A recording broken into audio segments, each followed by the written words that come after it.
नमस्कार, आप देख रहे हैं केकेडी और मैं हूं आपके साथ स्वप्निल यादव।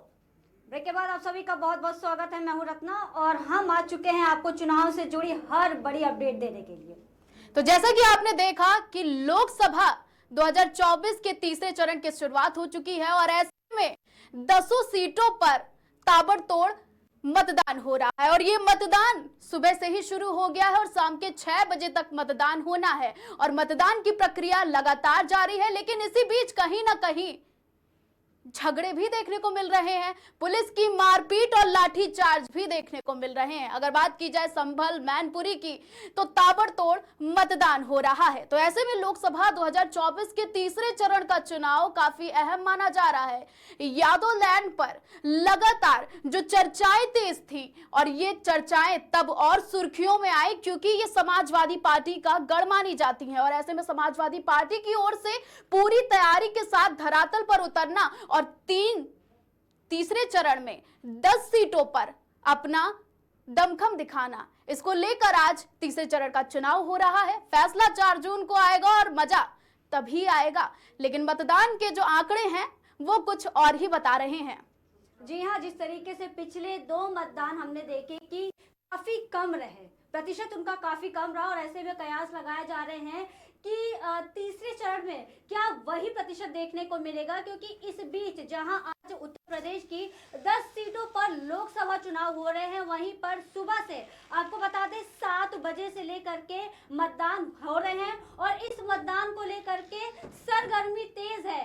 कई बड़ी पर्सनालिटीज है जिन्होंने मतदान कर दिया है, अमित शाह हो, नरेंद्र मोदी हो, और मतदान करने के बाद वो आम जनता से यही अपील कर रहे हैं कि वो अपने मत का उपयोग करें। लेकिन यहाँ भी मत का इस्तेमाल करना इतना आसान नहीं रहा, क्योंकि कई जगहों पर, चाहे वो बदायूं हो, बरेली हो या फिरोजाबाद हो, कई सीटों पर ईवीएम मशीन खराब होने की जो खबर है वो फिर से सामने आई। आपको बता दें कि आधे घंटे बाद ईवीएम मशीन को ठीक किया गया और आधे घंटे बाद जनता जो है उसने अपने मत का इस्तेमाल किया। इस बीच जैसा कि सब जानते हैं कि मई का महीना है और धूप काफी तेज है और ऐसे में दूर दूर से युवा हो, बुजुर्ग हो, लोग आ रहे हैं और अपने मत का इस्तेमाल कर रहे हैं, जिनके लिए खास तरीके की प्रशासन द्वारा व्यवस्था भी की गई है। और इस बीच पुलिस प्रशासन हो या नेता हो, जैसे कि बता दें कि सपा प्रत्याशी जियाउर रहमान बर्ग की भी काफी झड़प देखने को मिली है, जो सियासी माहौल को और गर्म कर रहा है। बिल्कुल रत्ना, आपने सही कहा कि सियासी माहौल, सियासी गलियारों में लगातार हलचल मच रही है और ये जो प्रशासन की लाठियां हैं वो भी कहीं ना कहीं जनता पर बरस रही हैं, जिसके बाद जनता गुस्साई हुई है। लेकिन लोकसभा 2024 के चुनाव की तैयारियां और तैयारियों के बाद चुनाव के पहले और दूसरे चरण में जो आंकड़े सामने आए थे, तीसरे चरण में हम देख रहे हैं कि लगातार वो 2 चरणों के अलावा आज जो तीसरे चरण का चुनाव है उसमें काफी फेरबदल देखने को मिल रहा है। समाजवादी पार्टी जहां एक उम्मीद जता रही है और दावा भी कर रही है, हाल फिलहाल अभी थोड़ी देर पहले समाजवादी पार्टी के विधायक ने कहा कि हम 40 में से 60 सीटों पर जीतने का दावा कर रहे हैं और ये दावा ही नहीं बल्कि हमारा प्रण है और इस बार समाजवादी पार्टी धरातल पर अपना दमखम दिखाएगी। और सिर्फ दमखम ही नहीं, आपने देखा होगा कि पहले भी, हम अपने दर्शकों से भी बताना चाहेंगे कि पहले और दूसरे चरण के चुनाव में हमने जो जीत देखी और जो वोट बैंक्स में इजाफा देखा, लगातार ये कहीं ना कहीं दूसरी ओर इशारा कर रहा है। पक्ष और विपक्ष आमने सामने हैं, इंडिया गठबंधन हो या फिर एनडीए, दोनों ही अपनी तैयारियों को लेकर इस बार तीसरे चरण के चुनाव में दिख रहे हैं। हम आपको नतीजे भी दिखा रहे हैं कि 10 सीटों को कहां कितने मतदाता हैं, पुलिस मतदाताओं की संख्या क्या है। तो इसी बीच बड़ी खबर आ रही है, जहां बड़ी खबरों का सिलसिला लगातार हमारे बीच जारी है। तो लोकसभा 2024 के चुनाव के तीसरे चरण को लेकर बड़ी खबर सामने आ रही है।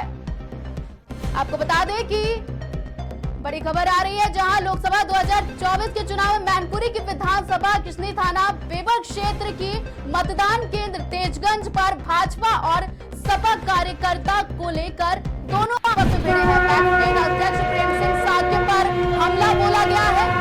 ये सबकी बड़ी खबर आ रही है, जहां मैनपुरी में भाजपा नेताओं पर हमला बोला गया है। एक और जहां 10 लोकसभा सीटों पर मतदान किया जा रहा है, वहीं अब मैनपुरी में भाजपा नेताओं पर हमले की बात सामने आ रही है।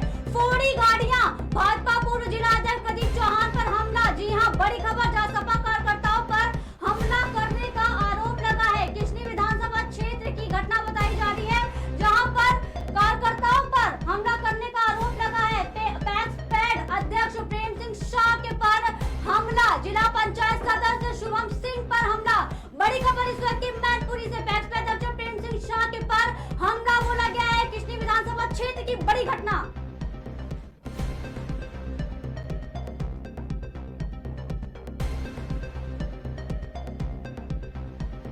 इस वक्त की बड़ी खबर थी मैनपुरी से, जहां भाजपा नेताओं पर हमला, गाड़ियों को फोड़ा। भाजपा पूर्व जिला अध्यक्ष प्रदीप चौहान पर हमला किया गया।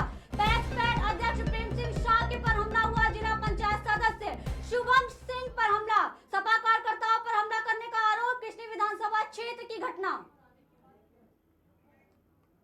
तो जिस तरीके से देखा कि आरोप प्रत्यारोप का ये सिलसिला लगातार जारी है और इस वक्त की बड़ी खबर मैनपुरी से, जहां पर डिंपल यादव प्रत्याशी हैं और आज उस मैनपुरी हॉट सीट पर इस पर मतदान होने हैं। और इस बीच बड़ी खबर ये आ रही है कि भाजपा नेताओं पर हमला किया गया है, गाड़ियां फोड़ी गई हैं और भाजपा पूर्व जिला अध्यक्ष प्रदीप चौहान पर हमला किया गया है। आपको बता दें कि पैक्स पैड अध्यक्ष प्रेम सिंह शाह के पर हमला किया गया है।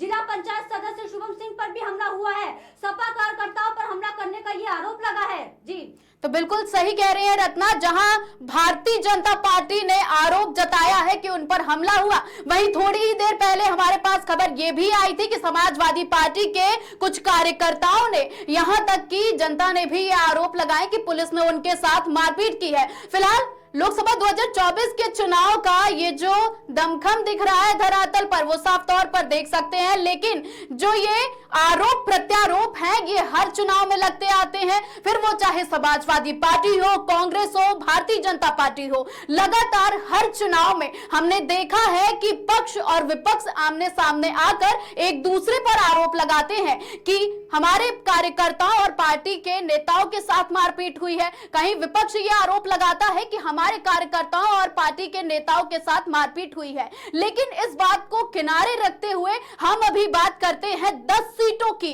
और साथ ही साथ देश में होने वाले 93 सीटों पर चुनाव की, क्योंकि यह बेहद अहम मामला है और पूरी जनता इस लोकतंत्र के महापर्व का बेसब्री से इंतजार कर रही है। जहां 2 चरणों के चुनाव पूरे हो चुके हैं, वहीं तीसरे चरण के चुनाव पर यूपी की 10 सीटों पर सभी की निगाहें हैं और साथ ही साथ 93 सीटों पर भी लोग लगातार नजरें बनाए हुए हैं। लेकिन कहीं ना कहीं इन 93 सीटों में से कुछ सीट्स ऐसी हैं जिन पर जनता कई दिनों से नजरें टिकाए हुए है। तो यूपी में अगर बात की जाए मैनपुरी सीट्स की, तो जनता को यह अनुमान है कि समाजवादी पार्टी वहां से अपना जो दमखम है, जो जोर है, जो लोकसभा 2024 के चुनाव को लेकर जो जनता की सोच है, वो यही है कि समाजवादी पार्टी इस बार अपना जोर धरातल पर दिखाकर वापसी करेगी, क्योंकि ये समाजवादी पार्टी का गढ़ माना जाता है।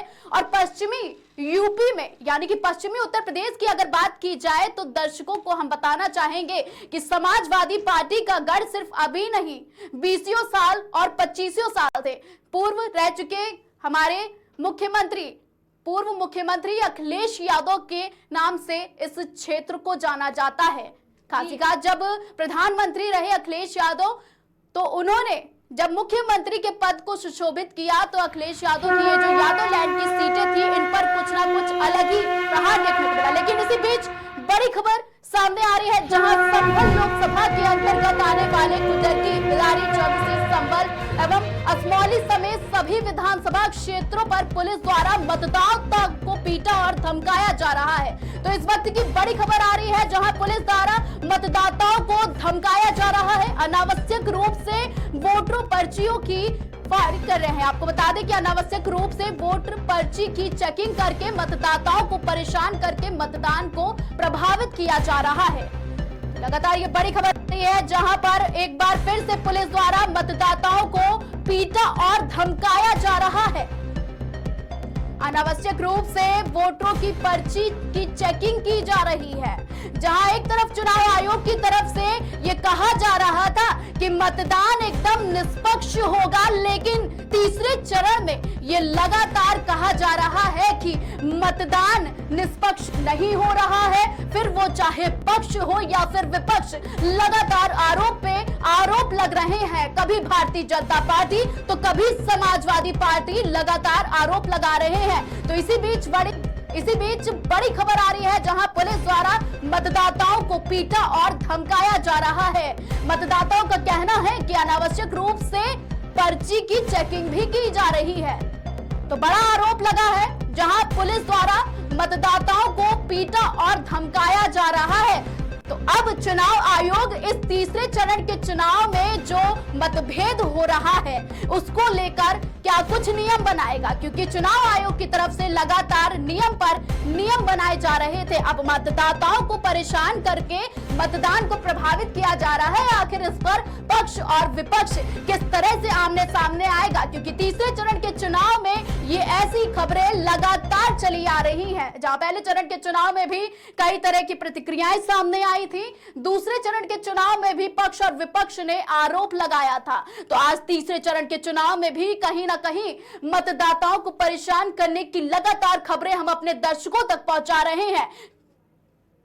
जी हाँ, तो ये तीसरे चरण का चुनाव है जहां पर बता दें कि आरोप प्रत्यारोप का जो सिलसिला है वो लगातार जारी है। पक्ष और विपक्ष अपने ही मुद्दों को लेकर के आपस में लड़ते नजर आ रहे हैं। यहाँ पर जनता के जो मुद्दे हैं उनको दरकिनार किया जा रहा है। आज 10 लोकसभा सीटों का चुनाव है उत्तर प्रदेश में, और ऐसे में बदायूं हो, फिरोजाबाद हो, तमाम लोकसभा सीटें ऐसी है जहाँ पर चुनाव का बहिष्कार तक किया गया है। लोगों का कहना है कि जब तक हमारी मांगे नहीं पूरी होंगी हम वोट नहीं देंगे। और ऐसे में हालात ऐसे थे कि ना तो कोई प्रशासन और ना ही कोई मंत्री आम जनता को समझाने के लिए पहुंचा कि आप मतदान करिए और आपकी मांगे हम पूरी करवाएंगे, जरूर करवाएंगे। लेकिन हैरत की बात तो ये यहाँ पर है कि चुनाव आ गए हैं और पहले 2 चरणों में भी हमने जैसे कि देखा कि कई जगहों पे तो मतदान तो हो रहे हैं, लेकिन उसी वक्त मतदान का जो चुनाव है उसका बहिष्कार किया जा रहा है। रोड नहीं तो वोट नहीं के नारे लग रहे हैं। ग्रामीणों में काफी आक्रोश देखने को मिल रहा है। और पहले तो मंत्री पहुंच भी जाते थे, लेकिन आज ऐसा कहीं देखने को नहीं मिल रहा है माहौल। सुबह जनता 7 बजे से लगी हुई है, अपने बारी का इंतजार कर रही है, लेकिन वो पहुंच करके भी वोट नहीं दे रही है। और मतदाता जो है वो बहिष्कार कर रहे हैं चुनाव का। और ऐसे में बार बार ये मुद्दा उठता है कि विकास के कार्य अगर किए गए हैं, बार बार जो पक्ष कहता है कि हमने विकास के कार्य किए हैं और जनता इस बार उनको जो उनका नारा है 400 प्लस 300 प्लस का, उसमें वो मदद करेगी और इस बार हैट्रिक जो है वो लग जाएगी। विपक्ष भी बार बार इस पर इस पर आरोप प्रत्यारोप लगाता है कि विकास के मुद्दे तो हुए ही नहीं है, सिर्फ जाति और धर्म को लेकर के ही बातचीत की जाती है और जाति और धर्म के ही नाम पर वोट मांगे जा रहे हैं। दोनों पक्ष ये कहता है कि हमें पता है कि हम क्या कर रहे हैं और जनता को पता है कि उसे इस बार किसको जिताना है। और खैर जनता पे छोड़ देंगे, 4 जून को जब परिणाम सामने आएंगे तो पता चल जाएगा कि हैट्रिक है या बदलाव है। फिलहाल अगर जनता की बात करें तो जनता की अगर ग्राउंड की बात करें तो ग्राउंड रिपोर्ट से यही मालूम होता है कि विकास कार्य शायद ही हुए हैं, या शायद ही जो तमाम जो क्या दावे किए जाते हैं विकास को लेकर के वो उतने सच्चे नहीं हैं। बिल्कुल ठीक रत्ना, आपने सही कहा कि जो विकास के दावे किए जाते हैं कहीं ना कहीं पक्ष और विपक्ष उन पर फीका पड़ता हुआ नजर आ रहा है। लेकिन इसी बीच 1 बजे तक इन 10 सीटों पर कितने प्रतिशत चुनाव हुआ है ये भी हमारे सामने आ गया है। तो संभल से अगर हम बात करें अपने दर्शकों को बताने की तो 42% 97% चुनाव हुआ है। वहीं हाथरस की अगर बात करें तो 37.73% चुनाव हुआ है। आगरा की बात करें तो 36.89% चुनाव हुआ है। वहीं फतेहपुर सीकरी में 39.9% चुनाव हुआ है। फिरोजाबाद में 40.6%, मैनपुरी में 38.32% और एटा में 39.87% चुनाव हुआ है। बदायूं की बात की जाए तो 34.97% चुनाव अब तक हो चुके हैं। मतदान अब तक 34.97% हुआ है। आंवला की बात की जाए तो 36.95% चुनाव हुआ है और बरेली की बात की जाए तो 34.93% चुनाव हुआ है। तो 1 बजे तक कितने प्रतिशत चुनाव हो चुके हैं हमने अपने दर्शकों को ये बताया। तो लगातार जो अफवाहें हैं और जो परेशानियां हैं मतदान केंद्रों पर मतदाताओं को जो परेशानी हो रही है हमने उन पर भी चर्चा की कि आखिर चेकिंग के दौरान पुलिस लगातार मतदाताओं को परेशान कर रही है।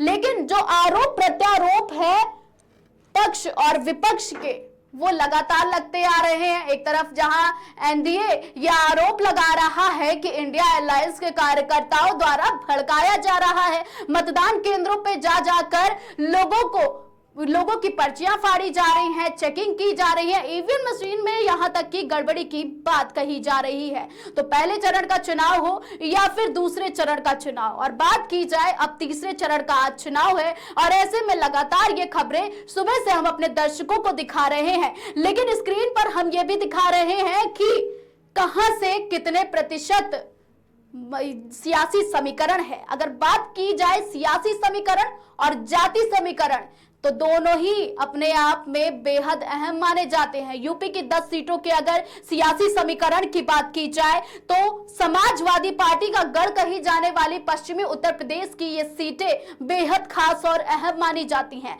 तो समाजवादी पार्टी को यहीं से अपनी जीत के आसार नजर आ रहे हैं। कहीं ना कहीं बीजेपी के लिए इन सीटों पर जीत हासिल करना एक कांटे की टक्कर देने के बराबर होगा, क्योंकि अगर एक पखवाड़ा हो चुका है लोकसभा 2024 के चुनाव की तैयारियों को शुरू होते हुए, तब से लेकर आज यानी कि तीसरे चरण के चुनाव के दिन तक पक्ष और विपक्ष लगातार धरातल पर जाकर अपनी तैयारियों को अंजाम दे रहा था।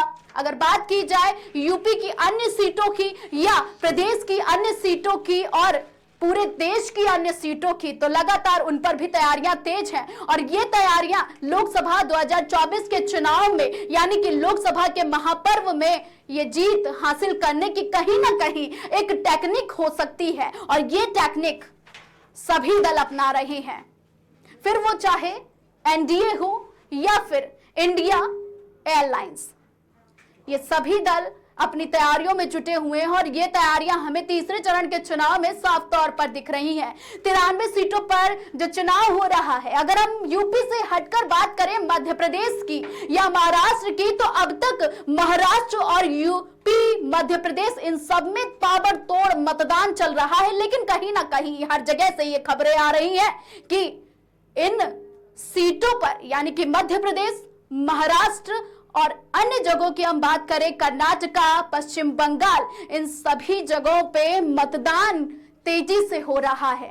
कहीं ना कहीं एनडीए और इंडिया एयरलाइंस में कांटे की टक्कर भी दिख रही है, और ये टक्कर 4 जून को हमें रिजल्ट के तौर पर पता चलेगी। तो आज इम्तिहान है और 4 जून को रिजल्ट आएगा, लेकिन इम्तिहान में हम बात कर रहे थे, हमने अपने दर्शकों को पहले ही बताया कि जाति समीकरण और सियासी समीकरण दोनों में बड़ा ही दांवपेच रहा है। फिर वो चाहे लोकसभा 2014 का चुनाव से लेकर अगर हम बात करें लोकसभा 2024 के चुनाव की, तो सब में हमने देखा कि यही दांवपेच हमें हर चुनाव में नजर आया है। 2009 की बात करें पिछले चुनाव की, तो जब 2009 में तीसरे चरण का चुनाव 10 सीटों पर हुआ यानी कि संभल और फिरोजाबाद, तो कहीं ना कहीं इस पर हमें अलग नतीजे नजर आए थे। लेकिन 2014 में खेला हुआ, और ये खेला पूरे ही देश में नजर आया, सिर्फ यूपी ही नहीं, मध्य प्रदेश नहीं, महाराष्ट्र नहीं, कर्नाटक नहीं, बल्कि देश की हर सीट पर हमें उलटफेर होता हुआ नजर आया। खगड़िया में बवाल, 2 पक्षों में झड़प देखने को मिली। अररिया में होमगार्ड जवान की मौत हो गई। बड़ी खबर, जहां अररिया में होमगार्ड जवान की मौत, खगड़िया में बूथ पर बवाल, ईवीएम को नुकसान। खगड़िया जिले के गोगरी अनुमंडल स्थित कोहरा थाना क्षेत्र के बूथ संख्या 181, 182 पर लोगों ने हंगामा किया, जिसके बाद वहां पर भारी संख्या में सुरक्षा बल की तैनाती की गई है। गोगरी एसडीओ और एसडीपीओ वहां कैंप किए हुए हैं। बताया जा रहा है कि उक्त बुध पर 2 पक्षों में झड़प भी हुई है, वही ईवीएम को भी नुकसान पहुंचा है। जानकारी के अनुसार सारोन गांव के लोगों ने पूर्व में वोट बहिष्कार का निर्णय लिया था।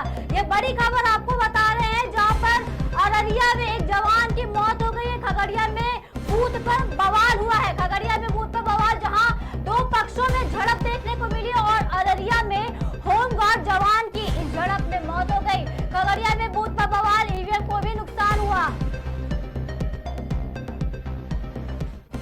और एक खबर, प्रत्याशी नजरबंद, कांग्रेस नेता पर हमला, कांग्रेस नेता पर हुआ हमला, जिसमें भाई भी घायल हो गया। मुरैना जिले के कांग्रेस नेता केपी कंसाना और उनके परिवार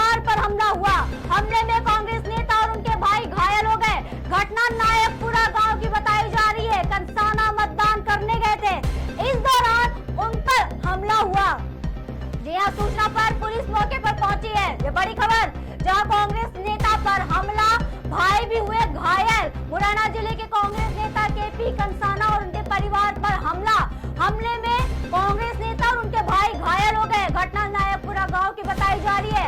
कंसाना मतदान करने गए थे, इस दौरान उन पर जानलेवा हमला। सूचना पर पुलिस मौके पर पहुंची।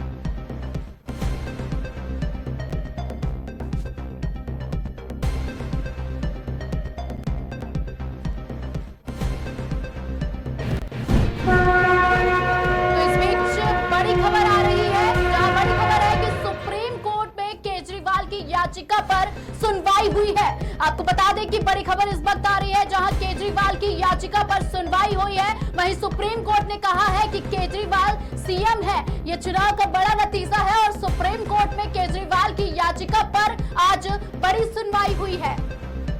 केजरीवाल कोई आदतन अपराधी नहीं है। सुप्रीम कोर्ट ने कहा है कि आदतन अपराधी केजरीवाल नहीं है। वहीं सुप्रीम कोर्ट ने यह भी कहा है कि केजरीवाल सीएम है और ये चुनाव का समय है।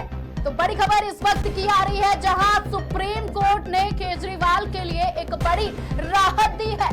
सुप्रीम कोर्ट की ओर से केजरीवाल को बड़ी राहत मिली है, जहां केजरीवाल के लिए सुप्रीम कोर्ट ने कहा है कि केजरीवाल सीएम है और ये चुनाव का समय चल रहा है। केजरीवाल कोई आदतन अपराधी नहीं है, सुप्रीम कोर्ट ने यह भी कहा है। तो बड़ी राहत मिली है केजरीवाल को, दिल्ली के सीएम को बड़ी राहत मिली है। एक और बड़ी खबर, लखनऊ में 4 IPS अधिकारी के ट्रांसफर हुए। पीवी राम शास्त्री को बनाया गया डीजी कारागार, SN सावत को दिया गया डीजी CBCID का चार्ज, आनंद स्वरूप को ADG मुख्यालय बनाया गया। डॉक्टर N रविंदर अपर पुलिस महानिदेशक KGSO उत्तर प्रदेश बनाया गया। ये बड़ी खबर आपको बता रहे हैं, जहां लखनऊ में तबादले किए गए हैं। लखनऊ में 4 IPS अधिकारी के हुए ट्रांसफर, पीवी राम शास्त्री को बनाया गया डीजी कारागार, SN सावत को दिया गया डीजी CBCID का चार्ज।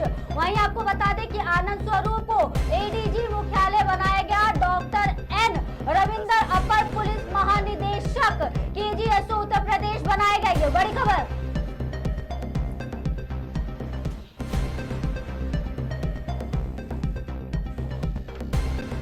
तो बिल्कुल बड़ी खबर है ये, जहां पहले हमने अपने दर्शकों को बताया कि केजरीवाल को सुप्रीम कोर्ट से बड़ी राहत मिली है।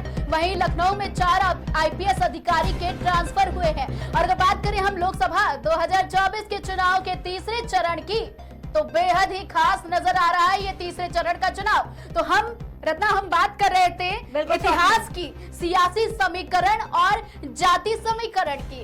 पश्चिमी उत्तर प्रदेश में जो इतिहास है सियासी समीकरण का, कहीं ना कहीं वो समाजवादी पार्टी का गढ़ कहा जाता है और समाजवादी पार्टी यहां से अपना दमखम हर बार दिखाने में कामयाब रही है। लेकिन कहीं ना कहीं मोदी लहर यानी कि 2014 के बाद से यहां दांवपेच कुछ और ही नजर आए हैं रत्ना। ये बिल्कुल, और बार-बार अब ये सवाल उठ रहा है कि इस बार कौन सा factor, MY factor, Modi factor या मुस्लिम फैक्टर, ये बार-बार सवाल उठ रहा है कि किस फैक्टर को लेकर के आगे की रणनीति खासकर सपा तैयार करने वाली है स्वप्निल, क्योंकि MY फैक्टर पे ही हमेशा उन्होंने उसको प्रायोरिटी दी है। तमाम जगहों से हम तस्वीरें आपको दिखा रहे हैं। आज लोकसभा चुनाव हो रहे हैं, तीसरे दौर का 7 मई को तीसरे चरण का चुनाव हो रहा है।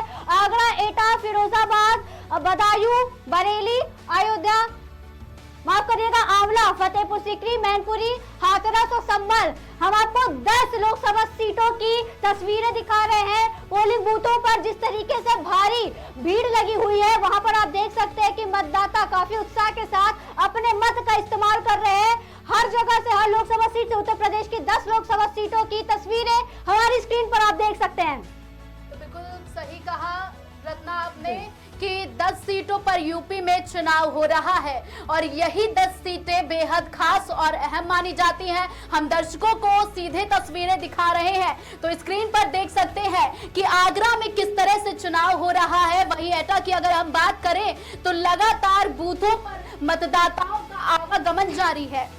अगर बात करें फिरोजाबाद की, तो फिरोजाबाद में भी मतदाताओं का आना जाना लगा हुआ है और 1 बजे तक कितने प्रतिशत चुनाव हुआ है इन 10 सीटों पर हमने आपको यह भी बताया।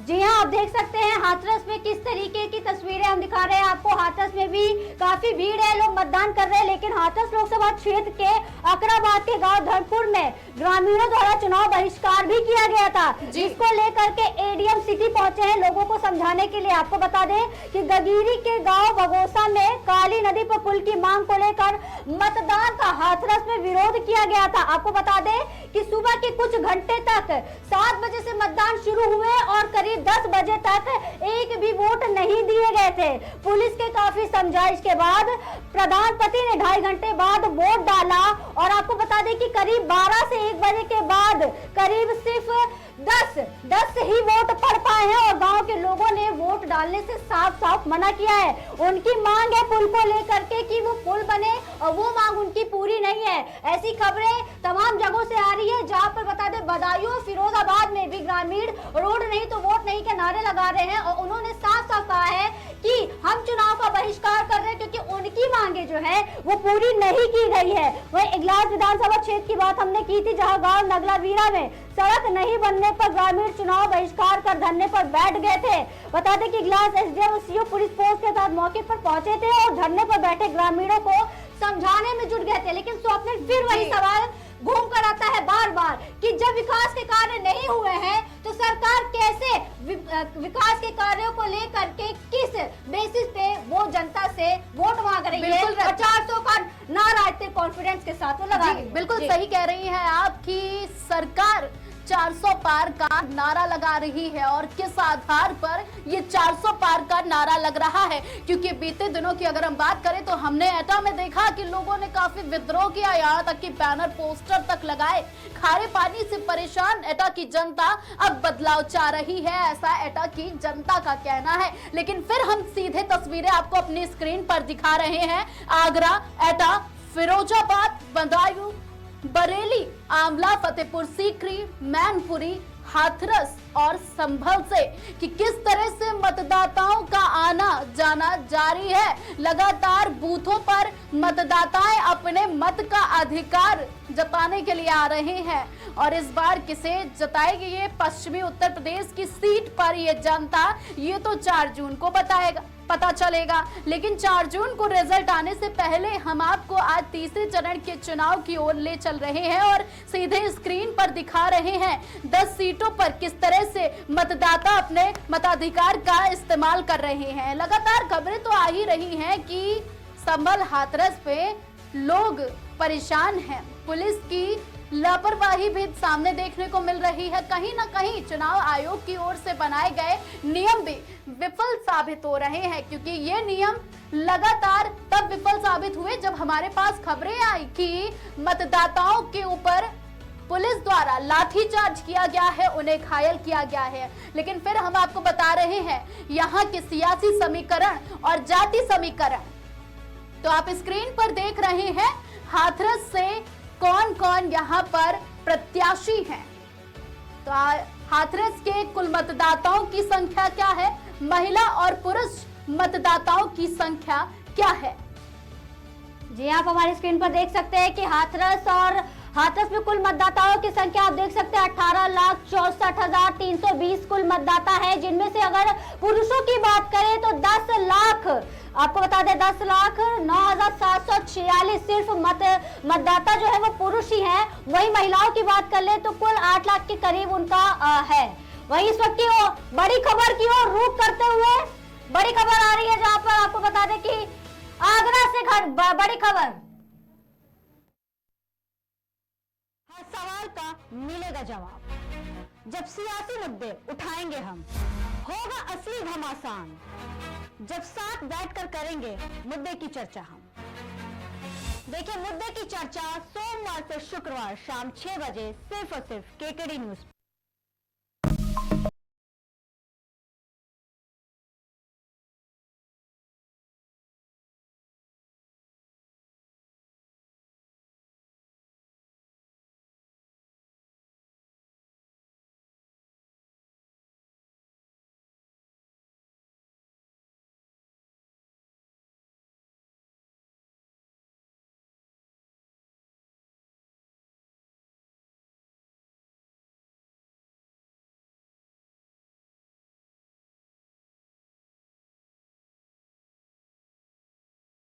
खबर। तो आपने देखा कि लोकसभा 2024 के चुनाव को लेकर लगातार सरगर्मियां तेज हैं और सियासी गलियारों में हलचल की बात करें, सियासी समीकरण और जाति समीकरण की बात करें, यानी कि उत्तर प्रदेश की पश्चिमी सीटों की अगर हम बात करें, 10 सीटों पर आज चुनाव हो रहा है और लगातार हमने आपको तस्वीरें भी दिखाई कि कहां पर किस तरह से अपने मतदान का मताधिकार यानी कि लगातार जनता पहुंच रही है। और एक और बड़ी खबर इस वक्त की बता दें, आगरा से जहां समाजवादी पार्टी के ट्वीट का मामला सामने आया, किसी भी मतदाता को नहीं धमकाया गया, शांतिपूर्वक हो रहा है मतदान। यह बड़ी खबर, मौके पर एसपी ने पहुंचकर जांच की है। युवक को पुलिस के पीटने का मामले में सख्त कार्रवाई की जाएगी। मामले की जांच के आदेश दिए गए हैं। बूथों का फोर्स के साथ जायजा ले रहे हैं डीसीपी सिटी। ये बड़ी खबर आगरा से जहां समाजवादी पार्टी के ट्वीट का मामला सामने आ रहा है, जहां पर यह कहा गया कि किसी भी मतदाता को धमकाया नहीं गया है, शांतिपूर्वक मतदान किया जा रहा है। ये बड़ी खबर आपको बता रहे हैं आगरा से, जहां पर मौके पर एसपी ने पहुंचकर जांच की है। वह युवक को पुलिस के पीटने का मामला था, मामले में सख्त से सख्त कार्रवाई की बात कही जा रही है। मामले की जांच के आदेश दिए गए, बूथों का फोर्स के साथ जायजा ले रहे हैं डीसीपी सिटी। बड़ी खबर आगरा से।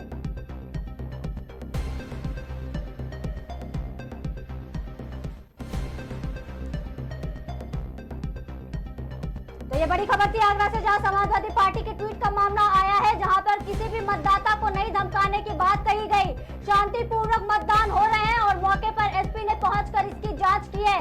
युवक को पुलिस के पीटने का मामला सामने आया, इस मामले में सख्त से सख्त कार्रवाई होगी। मामले की जांच के आदेश दिए गए, बूथों का फोर्स के साथ जायजा ले रहे हैं डीसीपी सिटी। ये बड़ी खबर, जहां किसी भी मतदाता को नहीं धमकाने की बात कही जा रही है। तो लगातार ये अफवाहें भी आ रही हैं और अफवाहों के साथ कहीं कहीं ये मामले सच भी नजर आ रहे हैं। जैसा कि हमने अभी थोड़ी देर पहले एक वीडियो वायरल हुआ जहां पुलिस की लाठी डंडों से परेशान हुए लोगों ने अपना दर्द बताया। उस वायरल वीडियो में मारपीट के निशान पुरुष की पीठ पर दिखाई दे रहे थे। तो मतदान एक तरफ हो रहा है और दूसरी तरफ बड़ी लापरवाहियां भी हो रही हैं, तो कहीं शांतिपूर्वक मतदान हो रहा है। लेकिन 7 मई की यह तारीख और इससे पहले लगातार जो 2 चरणों के चुनाव हुए हैं उन पर अगर हम नजरें डालें तो शांतिपूर्वक मतदान हुए, लेकिन तीसरे चरण में हम सुबह से ही देख रहे हैं कि कई सीटों पर तंज नजर आ रहा है। तो इसी बीच बड़ी खबर आ रही है, जहां बड़ी खबर यह है कि संभल में मतदाताओं को पीटा धमकाया जा रहा है। सपा ने एक बार फिर से ये बड़ा आरोप लगाया है। तो बड़ी खबर लखनऊ से है, जहां संभल की घटना पर समाजवादी पार्टी ने ट्विटर पर पोस्ट शेयर किया है। संभल में मतदाताओं को पीटा धमकाया जा रहा है। समाजवादी पार्टी ने ट्विटर पर यह पोस्ट शेयर किया है। कुंदूर की बिलारी चंदौसी में मतदाताओं को धमकाया और पीटा जा रहा है। तो बड़ी खबर लखनऊ से है इस वक्त की, जहां संभल में मतदाताओं को पीटा और धमकाया जा रहा है। संभल में मतदाताओं को पीटा धमकाया जा रहा है। समाजवादी पार्टी ने अपने ट्विटर अकाउंट से एक पोस्ट शेयर किया है। कुंदूर की बिलारी में लगातार मतदाताओं को धमकाया और पीटा जा रहा है। तो कुंदूर की बिलारी चंदौसी में मतदाताओं को पीटा जा रहा है। तो लगातार बड़ी खबर आ रही है, इस वक्त की बड़ी खबर है, जहां समाजवादी पार्टी ने अपने एक्स पर पोस्ट शेयर किया है। समाजवादी पार्टी ने एक्स पर पोस्ट शेयर कर कहा है कि संभल की घटना में समाजवादी पार्टी ने रोष भी जताया है। संभल में मतदाताओं को पीटा और धमकाया जा रहा है। जहां संभल से एक वायरल वीडियो सामने आया, जिसके बाद उसका संज्ञान लेते हुए चुनाव आयोग ने यह भी कहा है कि हम इस पर कार्रवाई जरूर करेंगे कि आखिर इस घटना के पीछे क्या वजह है, क्या ये सही मायने में वायरल वीडियो सही है कि नहीं। लेकिन इसी बीच समाजवादी पार्टी ने संभल की घटना को लेकर ट्विटर पर पोस्ट शेयर किया है। कुंदूर की बिलारी चंदौसी में मतदाताओं पर धमकाया और उन्हें पीटा जा रहा है, इसको लेकर समाजवादी पार्टी ने अपने ट्विटर पर पोस्ट शेयर किया है। वहीं इस पर चुनाव आयोग ने भी एक्शन लिया है। अगर कोई भी इसमें अपराधी पाया जाता है तो उस पर कड़ी से कड़ी कार्रवाई भी होगी। चुनाव आयोग ने ये आश्वासन भी दिलाया है। वहीं अगर बात करें समाजवादी पार्टी की, तो सपा ने लगातार नाराजगी जताई है कि आखिर मतदाताओं को धमकाया जा रहा है, उनके साथ मारपीट की जा रही है। वहीं बीजेपी ने भी कहीं ना कहीं ये आरोप प्रत्यारोप का सिलसिला जारी है। तो इस वक्त की बड़ी खबर लखनऊ से आ रही है, जहां संभल की घटना को लेकर समाजवादी पार्टी ने ट्विटर पर पोस्ट शेयर किया है। और जी हाँ, इस वक्त जहां पर आरोप प्रत्यारोप का सिलसिला जारी है, जहां पर मारने पीटने की बात आ रही है, वही आपको बता दें कि मैनपुरी में भी लाठी डंडे चले हैं। मैनपुरी में भी ऐसी सुबह आपको बता दें कि मैनपुरी में करीब 2 से 3 घंटे बाद ही मतदाता केंद्र पर ही लाठी डंडों से मारपीट की बात सामने आई थी। आज तीसरे चरण का चुनाव है और ऐसे में अगर बात करें पहले 2 चरणों की, तो ऐसी खबरें नहीं आ रही थी। ईवीएम मशीन की खराबी की बात सामने आ रही थी, जो आज भी हमें सुनने को मिलने की ईवीएम की मशीनें खराब हो रही हैं। वहीं मारपीट की बातें भी सामने आ रही हैं। सपा की तरफ से लगातार जो है ट्वीट किए जा रहे हैं, वो एक्स पर पोस्ट करके ये बार-बार बातें बोल रहे हैं कि उनके साथ चीजें सही तरीके से नहीं की जा रही। बड़े-बड़े गंभीर आरोप भी लगाए जा रहे हैं, जिसमें यह कहा जा रहा है कि पुलिस जो है वो भाजपा प्रत्याशी बनकर ही वहां पर काम कर रही है और उनके जो कार्यकर्ता है उनको वो रोक जाएंगे। बार-बार ये ऐसे आरोप लगाए जा रहे हैं। तो आपको हमने बताया कि लगातार यहाँ का जो सियासी समीकरण है, जाति समीकरण है, हम आपको स्क्रीन पर दिखा रहे हैं। यानी कि तीसरे चरण के चुनाव की 10 सीटों का जाति समीकरण और सीट पर आखिर इस बार कौन उम्मीदवार है। तो आप देख सकते हैं कि तीसरे चरण के चुनाव का जो जश्न है वो हम सीधे धरातल पर देख रहे हैं। और धरातल पर ही नहीं, इन 10 सीटों के अलावा देश में हो रहे 93 सीटों पर मतदान के आंकड़े लगातार ये बयां कर रहे हैं कि शायद इस बार या तो 400 पार होगा या फिर इंडिया गठबंधन की जो रणनीति है उस पर काम चलेगा। कहीं ना कहीं जो 24 का रण है उसमें पक्ष और विपक्ष का दंगल देखने को मिल रहा है। तो 24 के रण में पक्ष और विपक्ष का दंगल आज यूपी की 10 सीटों और देश की 93 सीटों पर है। और ये दंगल कहीं ना कहीं 93 सीटों पर हम साफ तौर पर देख सकते हैं एनडीए वर्सेस इंडिया एयरलाइंस के रूप में। तो इंडिया गठबंधन हो या फिर एनडीए गठबंधन, इन दोनों में ही जो धरातल पर ताबड़तोड़ जो लड़ाइयां हैं वो हमने अभी तक देखी। और साथ ही साथ एनडीए गठबंधन यानी कि मोदी जी का नारा है 400 पार आना है। यानी कि एनडीए की जो ये 400 पार का लक्ष्य है उसको पूरा करने के लिए प्रत्याशी धरातल पर उतरे हैं। वहीं इंडिया अलायंस का भी एक लक्ष्य है कि इस बार जनता के मुद्दों पर होगा काम। उसको लेकर भी इंडिया अलायंस के सभी दल धरातल पर अपना दमखम दिखा रहे हैं। और तीसरे चरण तक के चुनाव में हमने देखा कि आखिर जो मतदान के आंकड़े हैं वो क्या कह रहे हैं। तो यूपी हो फिर चाहे मध्य प्रदेश हो या महाराष्ट्र, और महाराष्ट्र से लेकर कर्नाटक, कर्नाटक से लेकर पश्चिम बंगाल तक हमने देश के कोने कोने में देखा कि मतदान के क्या आंकड़े हैं और लोकसभा 2024 यानी कि लोकतंत्र के महापर्व में इस बार क्या फेरबदल हो सकता है। लेकिन फेरबदल के बीच में लगातार जो अफवाहें आना, वायरल वीडियो आना, आखिर इनका संज्ञान लेने के बाद ही पता चलेगा कि इन वीडियो की सच्चाई आखिर क्या है। लेकिन इस तरह के वीडियो आना, खबरें आना कि मतदान में गड़बड़ी हो रही है, ईवीएम मशीन की खराबी है और साथ ही साथ पक्ष और विपक्ष का आमने सामने आकर एक दूसरे पर आरोप प्रत्यारोप की जो घड़ी है वो चुनावी घड़ी है। जी हाँ, और आपको बता दें कि 3 चरणों में मतदान हो चुके हैं। 2 चरणों में मतदान हो चुके हैं और आज तीसरे चरण का मतदान है और अभी 6 बजे तक ये मतदान होने हैं और अभी 4 चरणों के मतदान बाकी है। और ऐसे में जिस तरीके की हालात, जिस तरीके की खबरें बार बार सुनने को आ रही हैं, आपस में ही कार्यकर्ता एक दूसरे के साथ भिड़ जा रहे हैं। बार बार चुनावी मुद्दों को अलग कर दिया जाता है और बार बार किसी भी क्षेत्र में जब मतदाता मतदान करने जाता है तो ऐसा शायद ही हो कि वहां की जो जनता है वो खुश हो अपने कार्यों को लेकर के, क्योंकि ये बार बार सामने आता है कि वहां की जनता हमेशा जो हकीकत है, जो ग्राउंड की हकीकत है, उसको लेकर के मतदान के दिन भी सरकार से यही अपेक्षा करती है, यही उम्मीद लगाती है कि शायद उनकी बात को सुनी जाएगी, उनकी मांग को सुनी जाएगी। लेकिन जब सरकार ये बोलती है कि हमने जनता के लिए काम किया है, जनता के पक्ष के लिए काम किया है, उनके विकास के लिए काम किया है, चाहे फिर वो एजुकेशन हो, हेल्थ सेक्टर हो या तमाम तरीके का जहाँ इंफ्रास्ट्रक्चर की भी बात की जाती है, स्कूलिंग वगैरह की बात की जाती है, लॉ एंड ऑर्डर की बात की जाती है, लेकिन जब हकीकत कुछ और ही है, इससे हकीकत जो है और वादे जो है इनका आपस में कोई तालमेल दिखता नहीं नजर आता है। ऐसे में बार बार जो सरकार है वो यही कहती है कि हम तो इस बार 400 प्लस जाने वाले हैं और इस बार जीत की जो हैट्रिक है वो तो लगेगी ही लगेगी।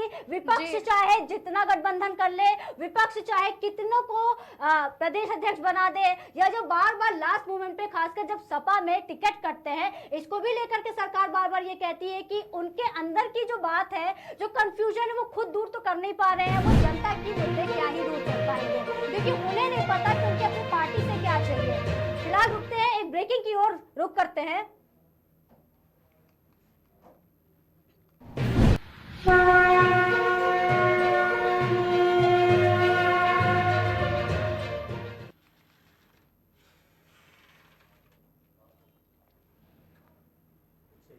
तो इस वक्त की बड़ी खबर बता दें कि कुल मतदान प्रतिशत अब तक की बात करें 1 बजे तक के कुल मतदान प्रतिशत, जहां 40.5% मतदान किए गए। अब जाने नीचे विधानसभा वार्ड फिरोजाबाद में 36% मतदान हुए, वही टूंडला में 42.26%, जसराना में 41.15%, शिकोहाबाद में 41.75%, वही सिरसागंज में 39%, 83% मतदान किए गए हैं, 39.83% मतदान किए गए। ये 1 बजे तक का प्रतिशत बता रहे हैं, जहां कुल मतदान किए गए हैं, जहां 40.5% 1 बजे तक के मतदान हुए हैं। बता दें विधानसभा वार्ड में फिरोजाबाद में अब तक 36.00% मतदान हुआ, वही टूंडला में 42.26% मतदान, जसराना में 41.15%, वही शिकोहाबाद में 41.75%, वही सिरसागंज में 39.83% मतदान। 1 बजे तक के कुल मतदान प्रतिशत हमारी स्क्रीन पर।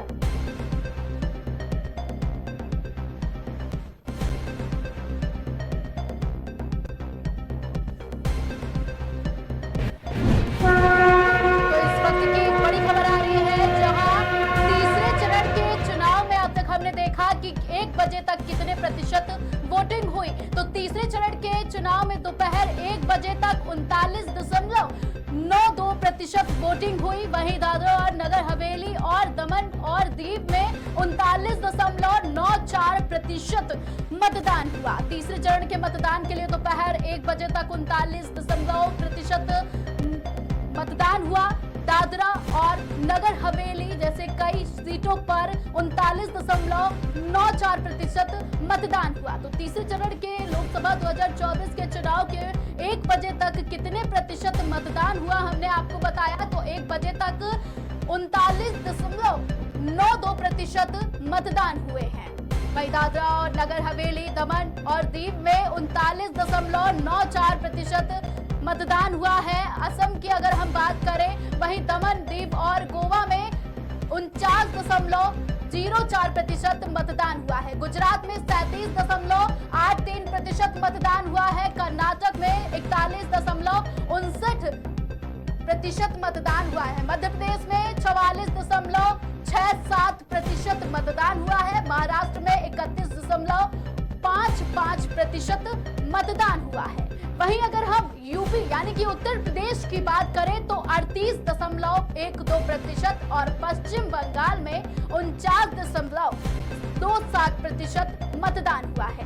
तो तीसरे चरण के चुनाव में 1 बजे तक यानी कि दोपहर 1 बजे तक कितने प्रतिशत मतदान हुआ हमने आपको बताया कि महाराष्ट्र में 31.55% मतदान हुआ। मध्य प्रदेश की बात करें तो 44.67% मतदान हुआ। उत्तर प्रदेश में 38.12% और पश्चिम बंगाल में 49.27% मतदान हुआ है। ये आंकड़े हैं दोपहर 1 बजे तक के।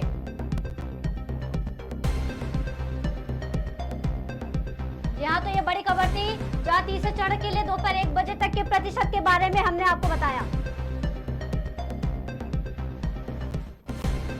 आपको बता दें कि तीसरे चरण के लिए दोपहर 1 बजे तक के जो प्रतिशत रहे हैं उनमें से 39.92% मतदान हुए हैं। शुरुआत करते हैं असम से, जहां 45.88% हुए।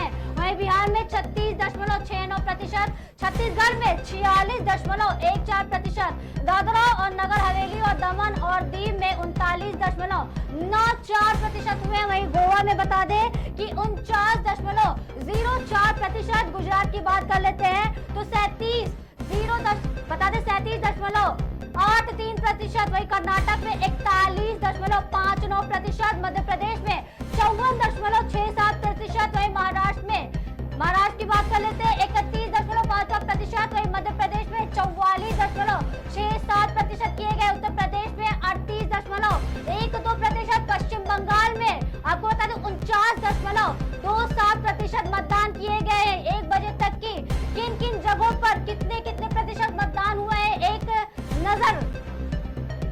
एक नजर फिर से डालते हैं, जहां असम में 45.88% हुए हैं, बिहार में 36.69% हुए हैं मतदान। छत्तीसगढ़ की बात कर लेते हैं तो 46.14% मतदान हुए।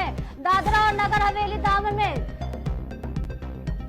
1 बजे तक का डेटा। वही रुक करते हैं बड़ी खबर मालदा पश्चिम बंगाल से, जहां मतदान का बहिष्कार कर रही एक महिला ने कहा, हमारे क्षेत्र में विकास से जुड़ा कोई काम नहीं हुआ है, सड़कें ब्रिज नहीं बनाई गई। क्षेत्र के सांसद विधायक यहाँ से नदारद है, हमारी बातें सरकार को सुननी ही होंगी। जब तक यहाँ पर मतदान जारी रहेंगे हम तब तक यहाँ बैठे रहेंगे, हम मतदान का बहिष्कार कर रहे हैं। ये बड़ी खबर पश्चिम बंगाल से आ रही है, जहाँ अब एक महिला ने चुनाव का बहिष्कार किया है। महिला की मांग है और उसने कहा है कि उनके क्षेत्र में किसी भी तरह का कोई काम नहीं हुआ, सड़कें नहीं बनी, ब्रिज नहीं बनी। क्षेत्र के सांसद विधायक नदारद हैं, बातें सरकार को सुननी होंगी, उनकी ये तमाम मांगे जो हैं सरकार को सुननी होगी। और जब तक यहाँ पर मतदान जारी रहेंगे तब तक वो यहाँ बैठे रहेंगे, हम मतदान का बहिष्कार कर रहे हैं, ये महिला का कहना है।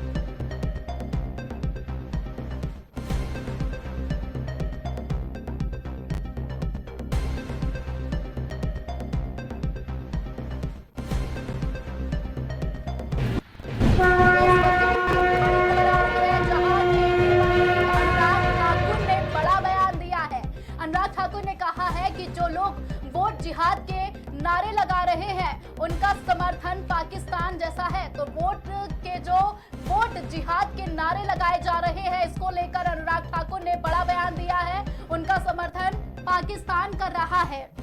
और मैं देश की जनता से अपील करना चाहता हूं कि उन्हें अपने वोट के जरिए अपने मतदान का अधिकार लेने का पूरा हक है। तो अनुराग ठाकुर ने बड़ा बयान दिया है। एक तरफ जहां लोकसभा 2024 के चुनाव के तीसरे चरण के चुनाव हो रहे हैं, मतदान को लेकर अनुराग ठाकुर ने कहा है कि जो लोग वोट जिहाद की बात कर रहे हैं वो पाकिस्तान का एक तरह से सपोर्ट कर रहे हैं। तो मैं लोगों से अपील करना चाहता हूं कि उन्हें अपने वोट का अधिकार है, यानी कि अपने मतदान का मताधिकार है और वो अधिकार उनसे कोई नहीं छीन सकता। तो अनुराग ठाकुर ने बड़ा बयान दिया है। तो लोकसभा 2024 के चुनाव का रण है और इसी को लेकर अनुराग ठाकुर ने बड़ा बयान दिया है। अनुराग ठाकुर ने कहा है कि जो लोग वोट जिहाद के नारे लगा रहे हैं उनको मेरा बड़ा संदेश है, उनसे कहना है कि उनके समर्थन पाकिस्तान से जिहाद करने वाले लोग कर रहे हैं। अनुराग ठाकुर ने यह भी कहा है कि जो लोग वोट जिहाद के नारे लगा रहे हैं उनसे मैं अपील करना चाहता हूं कि उन्हें अपने मतदान का प्रयोग करना चाहिए। ये मताधिकार है और इस पर सभी का अधिकार है। तो इस वक्त की बड़ी खबर है जहां अनुराग ठाकुर ने बड़ा बयान दिया है।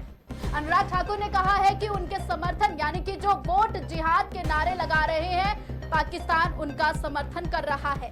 जी और इस वक्त की बड़ी खबर आपको बता रहे हैं कि महाराजगंज से बड़ी खबर आ रही है जहां आकाशीय बिजली गिरने से युवक की दर्दनाक मौत हो गई। ये बड़ी खबर महाराजगंज से, आकाशीय बिजली गिरने से युवक की दर्दनाक मौत हो गई। क्रिकेट खेल रहे युवक पर आकाशीय बिजली गिरी है। जहां बता दें कि क्रिकेट खेल रहे अन्य युवक बामुश्किल बचे हैं। पनियारा थाना क्षेत्र के ग्राम सभा मुजरी का मामला बताया जा रहा है। महाराजगंज से इस वक्त की बड़ी खबर जहां आकाशीय बिजली गिरने से एक युवक की मौके पर दर्दनाक मौत हो गई है। आपको बता दें कि क्रिकेट खेलने के दौरान यह हादसा हुआ और क्रिकेट खेल रहे बाकी युवक बाल बाल बच्चे। की बड़ी खबर लखनऊ से, जहां बताने स्वामी प्रसाद मौर्य 9 मई को नामांकन करेंगे। आरएसएस के प्रत्याशी के रूप में नामांकन करेंगे। कुशीनगर के लोकसभा क्षेत्र संख्या 65 से नामांकन। जिला मुख्यालय में धूमधाम से नामांकन करूंगा, स्वामी प्रसाद मौर्य का बयान। कहा कि धूमधाम से मैं नामांकन करूंगा। कुशीनगर के पडरौना में जनसभा भी करेंगे स्वामी प्रसाद मौर्य।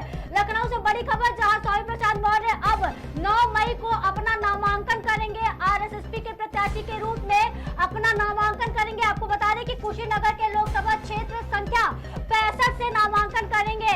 जिला मुख्यालय में धूमधाम से नामांकन करने की बात कही है स्वामी प्रसाद मौर्य ने। कुशीनगर के पडरौना में जनसभा भी करेंगे स्वामी प्रसाद मौर्य।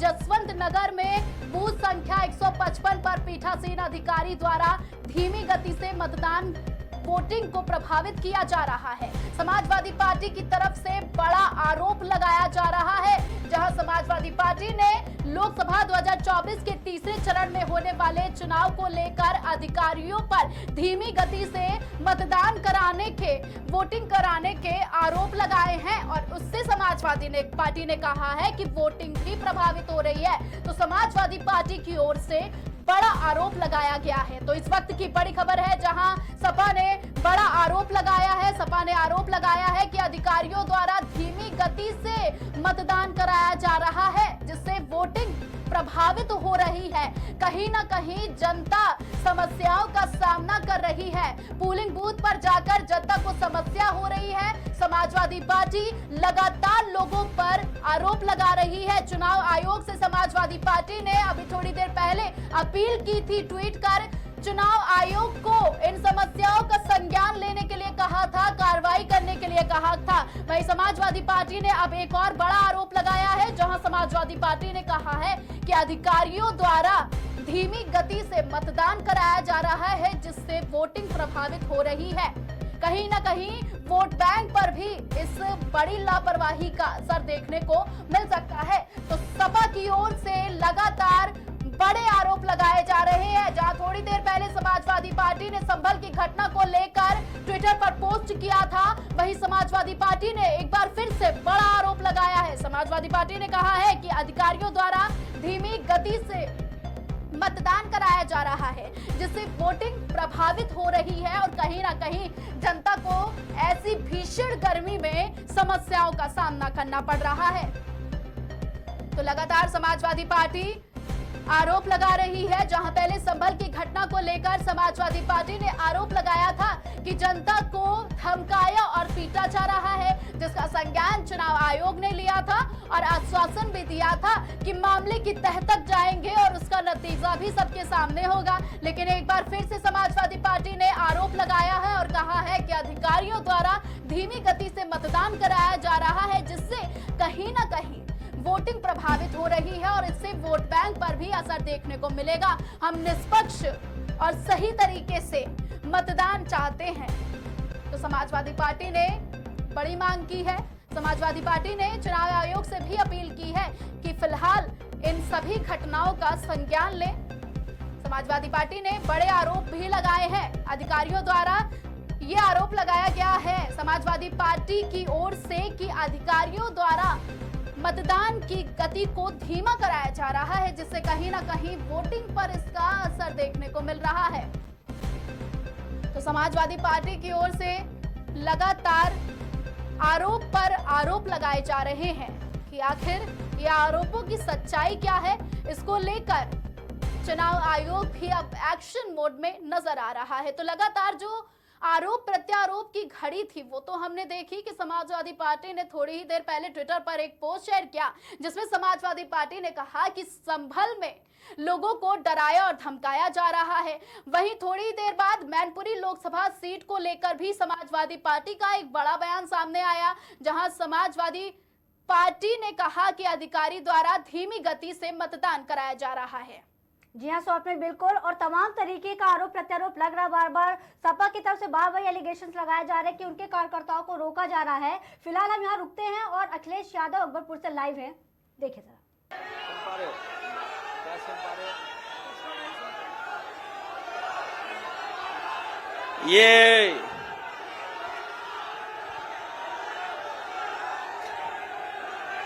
इसका कहना माना जाएगा। ये जो कह रहा है इसका सम्मान करेंगे, इसका कहना माना जाएगा। बताओ राजा रामपाल जी को जिताओगे? ये पीडीए वालों ने एनडीए की हवा उड़ा दी कि नहीं उड़ा दी? ये भाजपाइयों के आज के बाद सो नहीं पाएंगे, नींद नहीं आएगी उनको। और जब से इंडिया गठबंधन बना है इनकी भाषा बदल गई है। INDI ये इंडिया होता है, ये कहते हैं इंडी गठबंधन। बताओ इनकी भाषा बदल गई कि नहीं बदल गई? समाजवादियों ने बहुत काम किया है। ये सड़कें, पुल, आपके और इंतजाम किए, बड़े बड़े बिजली के कारखाने लगाए हैं। ये निवेली लिग्नाइट हो या पनकीवाला हो या कानपुर में मेट्रो हो, अगर किसी की देन है तो वो समाजवादियों की देन है। बताओ समाजवादियों की देन है कि नहीं है? इसलिए आज के बाद अपने बूथ को बूथ रक्षक बनकर के जिताओगे। जब मतदान होगा तब तक सावधान रहोगे कि नहीं सावधान रहोगे? ये अगर आपको डराएंगे धमकाएंगे तब डरोगे तो नहीं। अगर डर गए तो संविधान नहीं बचेगा, याद रखना। इनका व्यवहार हम देख रहे हैं। संभल में, मैनपुरी में जहां हार रहे हैं वहां खिसिया गए। यहां पहलवान भी आए होंगे कुछ लोग। बताओ पहलवानों, जानते हो जो पहलवान हारने लगता है वो क्या क्या करता है? वो कभी नोचता है, कभी काटता है। बताओ नोचता है कि नहीं नोचता है? कभी काटने लगता है कि नहीं काटने लगता है? इन बीजेपी वालों की भाषा बदल गई कि नहीं बदल गई? ये जो जगह जगह धो रहे हैं चीजें, ये जो धो रहे हैं, इस बार पीडीए के लोग इस चुनाव में वोट डाल डाल कर इनको धोने का काम करेंगे। और ऐसी धुलाई होगी कि इन्होंने कभी सोचा नहीं होगा। बताओ पीडीए के लोग धोगे इनको कि नहीं धोगे? बताओ आपकी नौकरी छीन ली इन्होंने कि नहीं छीन ली? इन्होंने आरक्षण छीन लिया कि नहीं छीन लिया? बताओ बाबा साहब भीमराव अम्बेडकर जी का दिया हुआ संविधान ये बदलना चाहते कि नहीं बदलना चाहते? और अगर ये बदलेंगे तो चाहे हमें कुछ भी करना पड़े उस संघर्ष के लिए तैयार रहना। हम लोग संविधान को बचाने का काम करेंगे। बचाओगे? और नौजवानों, आपकी 1/3 जिंदगी इन्होंने ले ली है। बताओ 1/3 जीवन इन्होंने बर्बाद कर दिया कि नहीं कर दिया? इसलिए सब लोग साइकिल चुनाव चिन्ह पर और हमारे राजा राम भाई को ऐतिहासिक वोटों से जीतने का काम करना है। बोलो जिताओगे नहीं? रिकॉर्ड मतों से जिताओगे? ये मान लें जीत के जा रहे हैं। और जो बीजेपी के सांसद हैं, कितने साल से हैं? कितने साल से हैं? आया 10 साल से हैं। उनके लिए स्पेशल गाना हम दिल्ली से बनवा के लाए हैं। जरूर सुनवाइए, है तुम्हारे पास? सुनवाइए उनका गाना और फुल स्पीड पर। हाजिर हो सांसद जी, हाजिर हो सांसद जी, हाजिर हो। पिछले 5 साल का दे हिसाब, क्या दिया क्षेत्र को दे जवाब। बहुत हुए प्रचार के किस्से, क्या सच में आया जनता के हिस्से। सांसद जी आकर बदलाओ, नहीं तो वापस फिर ना आओ, नहीं तो वापस फिर ना आओ, नहीं तो वापस फिर ना आओ। हाजिर हो सांसद जी, हाजिर हो, हाजिर हो, हाजिर हो सांसद जी, हाजिर हो। किसान को भूले वोट को लेकर आए, हर मुद्दे पर होगी बहस, हर सवाल का मिलेगा जवाब। जब सियासी मुद्दे उठाएंगे हम, होगा असली घमासान। जब साथ बैठकर करेंगे मुद्दे की चर्चा हम। देखिए मुद्दे की चर्चा सोमवार से शुक्रवार शाम 6 बजे सिर्फ और सिर्फ केकेडी न्यूज पर।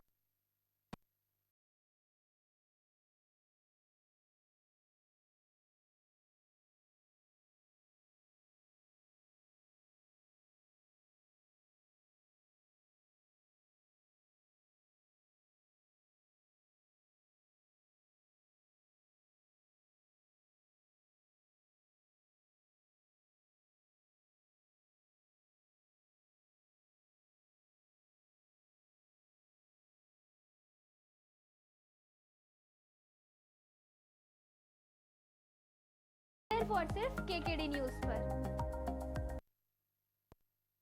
चल है लगातार, रणभूमि में क्या होगा इस बार। किसान है परेशान, युवाओं पर भी आई है आंच। क्या राम मंदिर से बन पाएगी बात, या महंगाई रणभूमि में देगी मात। जनता की दहाड़ हम सुनेंगे इस बार, तथ्यों पर करेंगे बात। सिर्फ और सिर्फ चुनावी चक्रव्यूह में सोनाली सिंह के साथ। न पक्ष न विपक्ष,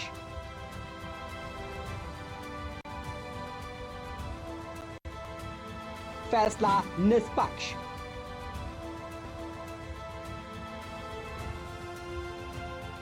मुद्दों पर होगी दांवपेच, क्योंकि यलगार हो में होगी खास डिबेट।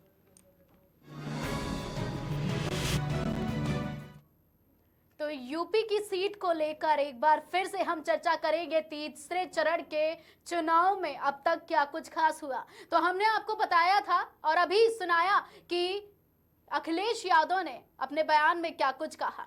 अखिलेश यादव ने कहा कि मैनपुरी और संभल में आप देख रहे हैं ना कि क्या खेला हो रहा है। और अगर बात की जाए खेला की, तो सही मायने में मैनपुरी की लोकसभा सीट पर खेला तो हो ही रहा है। समाजवादी पार्टी ने इस मुद्दे को ट्विटर पर भी पोस्ट शेयर करके उठाया है। संभल में जिस तरह से मतदाताओं के साथ मारपीट हो रही है, जिस तरह से वोटिंग यानी कि मतदान करने जब मतदाता जा रहे हैं तो उनके साथ जो भेदभाव हो रहा है, उसको लेकर भी समाजवादी पार्टी ट्विटर अकाउंट पर सक्रिय दिखाई दी। इसके बाद चुनाव आयोग ने एक एक्शन लेते हुए इस मुद्दे को उठाया और कहा है कि इसकी तह तक जाएंगे। लेकिन अगर हम बात करें तीसरे चरण के चुनाव की, तो 1 बजे तक कितने प्रतिशत वोटिंग हुई हमने आपको बताया। तीसरे चरण के चुनाव आज हैं और 1 बजे तक की वोटिंग के प्रतिशत आ चुके हैं। और देश में कहां कितने प्रतिशत वोटिंग हुई हमने आपको बताया।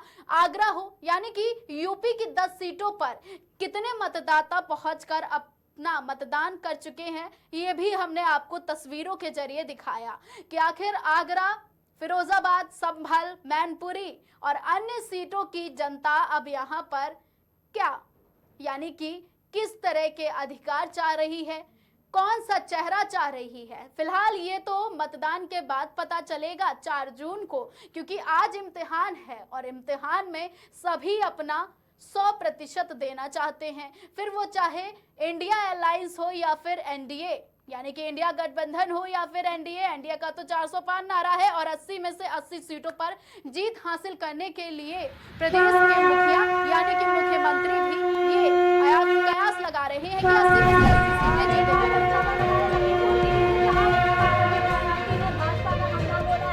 लगातार हमलावर हो रहे हैं, पार्टियों के पक्ष और विपक्ष के लोग लगातार हमलावर हो रहे हैं। और लखीमपुर खीरी से बड़ी खबर, जहां बसपा प्रमुख मायावती ने भाजपा पर हमला बोला है।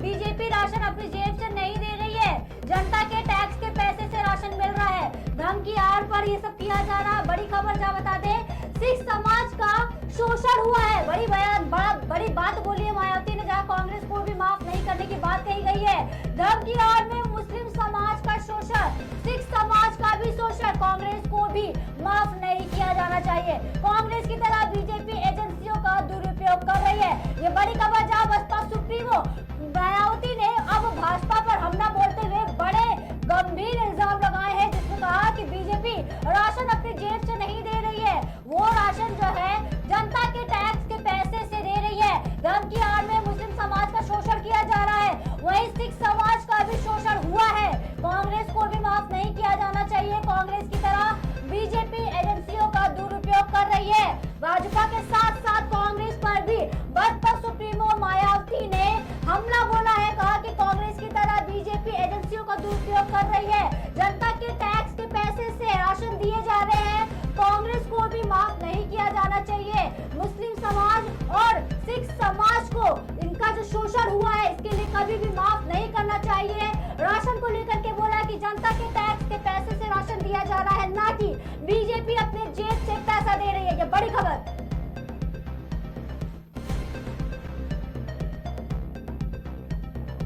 आरोप प्रत्यारोप का दौर जारी है और इस वक्त की बड़ी खबर लखीमपुर खीरी से थी, जहां अब बसपा सुप्रीमो मायावती ने भी भाजपा पर हमला बोल दिया है। साफ साफ शब्दों में उन्होंने कहा कि बीजेपी राशन अपनी जेब से नहीं दे रही है, वो तो जनता के टैक्स के पैसों से ही उनको ही राशन दे रही है। इसके अलावा वो बार बार धर्म को लेकर के भी बोलती हुई नजर आई कि कैसे बीजेपी धर्म की आड़ में मुस्लिम समाज का शोषण कर रही है। और यहाँ पर उन्होंने सिख समाज को भी लेकर के बोला कि उनके साथ भी शोषण किया गया था, और जिस तरीके से कांग्रेस ने अपने एजेंसियों का दुरुपयोग किया, ठीक उसी तरीके से अब बीजेपी भी अपने एजेंसियों का दुरुपयोग कर रही है। खैर ये कोई नई बात नहीं है, क्योंकि बार बार ये विपक्ष की ओर से बार बार ये एलिगेशंस लगाए जाते रहे हैं कि वैसे भी अब ये लोकतंत्र का माहौल हो चुका है। ठीक है, तानाशाह है, तानाशाही आने वाली है, और ऐसे में बीजेपी के हैट्रिक लगना तानाशाह को बुलावा देने जैसा है। और ऐसे में विपक्ष बार बार यही बोल रही है कि इस बार बदलाव तो चाहिए ही चाहिए, क्योंकि जनता भी देख रही है, जनता भी समझ रही है जिस तरीके से तमाम मुद्दों को लेकर के, पेपर लीक के मामले हो या लॉ एंड ऑर्डर को लेकर के मामले हो, तमाम मुद्दों को लेकर के जनता भी अपनी आवाज उठाती रही है। और जिस तरीके से बड़े बड़े नेता और जिनको जेलों के अंदर डाला जा रहा है, वो भी पार्टियों की तरफ से यही बोला जा रहा है कि एजेंसियों का दुरुपयोग बीजेपी की तरफ से बार बार किया जा रहा है। बीजेपी डर गई है, बीजेपी के अंदर हिम्मत नहीं है कि वो अपने कॉम्पिटिटर्स का, अपने प्रतिद्वंदियों का सामना कर पाए, इसलिए बीजेपी ये हथकंडा बार बार अपना रही है ताकि वो सामने वाली पार्टी को कमजोर कर सके, तोड़ सके, और वो ये जो लोकसभा का चुनाव है वो जीत जाए। बार बार ये आरोप लगते हैं और बीजेपी बार बार कहती है कि ऐसा कुछ नहीं है। उनको पता है कि उन्होंने काम किया है, उन्हें पता है कि जनता उनके साथ है, उनको पता है कि वो जो मुद्दे हैं उन मुद्दों को लेकर के वो जनता के बीच जाते हैं और जनता का उनको भरपूर सपोर्ट मिलता रहा है। फिलहाल हम आपको दिखा देते हैं कि आगरा, एटा, आंवला, फतेहपुर सिकरी, मैनपुरी, फिरोजाबाद, बदायूं, बरेली, हाथरस और संभल की तस्वीरें, जहां आप देख सकते हैं कि आज तीसरे दौर में 7 मई यानी कि आज तीसरे चरण का चुनाव हो रहा है। और एक तरीके से कह सकते हैं ये लोकसभा चुनाव का तीसरा पेपर है, तीसरे पेपर का दिन है, जिसका परिणाम 4 जून को घोषित हो जाएगा और पता चल जाएगा कि जो अपने आप को वो कहते हैं सेल्फ क्लेम टॉपर कहते हैं कि वो भी इस बार बाजी मार लेंगे या इस बार कुछ नया देखने को मिल जाएगा। काफी दिलचस्प है ये लड़ाई भी, ये चुनाव भी, और जनता की नजर, पूरी दुनिया की, देश की नजर इसी पर है कि इस बार क्या खास होने वाला है, क्योंकि मोदी सिर्फ देश के ही नहीं दुनिया के भी एक लोकप्रिय नेता के चेहरे के रूप में जाने जाते हैं, जहां जिस तरीके से उनका लोगों के साथ आना जाना, उठना बैठना है, और इंटरनेशनल लेवल पर भी उन्होंने जो देश के लिए काम किए हैं उन सभी को ध्यान में रखते हुए जो जनता है वो काफी ज्यादा इम्प्रेस्ड है। तो ऐसे में कयास तो यही लगाए जा रहे हैं, अगर उनको डेवलपमेंट दिखेगा वो वोट देंगे, उनको इंफ्रास्ट्रक्चर का डेवलपमेंट दिखेगा वो वोट देंगे। लेकिन सेम तरीके से अगर ग्राउंड की बात करें और अगर पिछड़े क्षेत्रों की बात करें तो वहाँ पर ऐसा कुछ देखने को नहीं मिलता है, क्योंकि बार बार कहा जाता है कि यहाँ पर तो कोई आता ही नहीं है। एक बार चुनाव हो गए, चुनाव होने के बाद वहाँ पे ना कोई नेता आता है, ना कोई प्रधान आता है कि जनता किस हालत में रह रही है, कोई भी मौसम हो, सर्दी गर्मी हो बारिश हो, हर वक्त उनको वहाँ के इंफ्रास्ट्रक्चर या वहाँ की जो सड़कें हैं, जिस तरीके का व्यवस्था होना चाहिए वो व्यवस्था उनको नहीं मिल पाती है और उसमें ही उनको अपना गुजारा करना पड़ता है। वो वहीं रहते हैं। बार बार कई बार ऐसी खबरें भी सुनने को आती हैं कि सही तरीके से स्कूलों की बिल्डिंग नहीं बनने की वजह से आए दिन हादसे होते रहते हैं। सड़कें टूटी हुई है, सड़कों पर इंटरलॉकिंग नहीं है, तमाम तरीके की सड़कें हैं जो गड्ढे बन चुकी हैं, खड्डा बन चुकी हैं और बारिश के दौरान पानी भर जाता है। ऐसे में आम जनता जो है वो बार बार ये कंप्लेंट तो करती है कि हमें इन चीज़ों से दिक्कतें हैं, लेकिन जो सरकार है वो हमेशा यही दावा करती है कि हमने तो हर तरीके से डेवलपमेंट का काम किया है, हमने तो हर तरीके से जो मुद्दा रहा है, जो आम जनता है उनकी सुविधाओं का पूरा ख्याल रखा है। लेकिन खैर हर तरफ से है, हर सिक्के के दो पहलू हैं। एक तरफ मुद्दे की बात होती है, एक तरफ डेवलपमेंट की बात होती है और एक तरफ विपक्ष बाबा यही कहता है कि काम तो कुछ किया नहीं इन्होंने 10 सालों में और बार बार ये सिर्फ राम मंदिर के नाम पर और सिर्फ भगवान के नाम पर वोट जो है वो जो कहते हैं ना एक साधारण भाषा में बटोरने की कोशिश की जा रही है। जी स्वाति, क्या कहना इस पर आपका? तो विकास की अगर बात चली तो 2014 से कहीं ना कहीं जनता को ये विश्वास है कि विकास की राह पर जनता चली है और जनता चली ही नहीं, ये विश्वास भी रखती है कि आगे हम इसी राह पर चलते रहेंगे। फिलहाल अगर सत्ता पक्ष की बात करें या फिर विपक्ष की बात करें तो सभी ने अपनी तरह से कार्य किया है। किसी ने किस तरह से विकास किया है तो किसी ने किसी तरह से विकास किया है। लेकिन अगर विकास की बात करने से पहले अगर हम आज तीसरे चरण के चुनाव की बात करें, सियासी समीकरण की बात करें, जाति समीकरण की बात करें, वहाँ के मुद्दों की बात करें, जैसे कि पश्चिमी उत्तर प्रदेश में लगातार एक मुद्दा उठता चला आ रहा है और ये मुद्दा सिर्फ 2014 से ही नहीं बल्कि उससे पहले से चले आ रहे हैं। 2009 में भी यहाँ की जनता का बस एक ही मुद्दा था, शिक्षा, स्वास्थ्य और रोजगार। इन्हीं मुद्दों पर लगातार जनता एक धरातल पर उतरी है और मांग की है।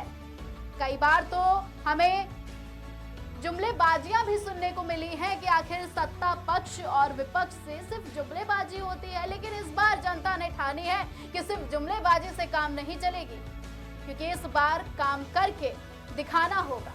पश्चिमी उत्तर प्रदेश में जहां विकास की राह देखती हुई जनता हर बार लोकसभा चुनाव में सामने आती है और अपना प्रत्याशी चुनती है कि आखिर नया चेहरा होगा तो विकास होगा।